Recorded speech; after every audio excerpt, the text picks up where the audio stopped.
Il y a donc la tête de flotte qui file et puis ceux qui vont peut-être devoir ralentir. Xavier, qu'en est-il concrètement? Oui, alors concrètement, on regarde l'Atlantique Nord. La dorsale, effectivement, dont parlait Charlie, elle est là, la dorsale des Canaries. Ici, l'alizé de l'Atlantique Nord, donc l'alizé de nord-est.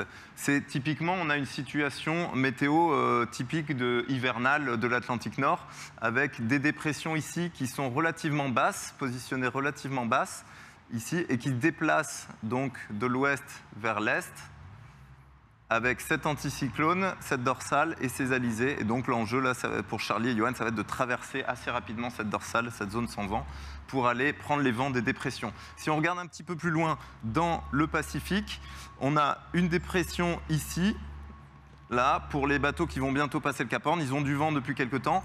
Et des anticyclones pour les suivants, c'est plutôt des situations anticycloniques, ici et ici, avec des vents assez calmes pour tous les poursuivants. Si on se projette un petit peu sur les routages, donc dans les 48 prochaines heures, dans les 3 prochains jours, pardon, les routes théoriques, c'est des zones de calme ici pour Benjamin Dutreux, Clarisse Kremer, Samantha Davis. Benjamin Dutreux va essayer d'aller, il est un peu plus décalé dans l'est pour essayer d'aller prendre l'anticyclone de Sainte-Hélène un peu plus rapidement que les autres. Ici, des zones de calme aussi pour Jean Le Calme. Et par contre, ça va, il y a une dépression qui est en train de se créer, une dépression assez virulente qui se crée pour le paquet qui va passer le Cap Horn. Les premiers vont passer devant et les poursuivants vont peut-être essayer de ralentir. On sait que Violette d'Orange avait comme idée de ralentir un petit peu pour laisser passer la dépression devant elle.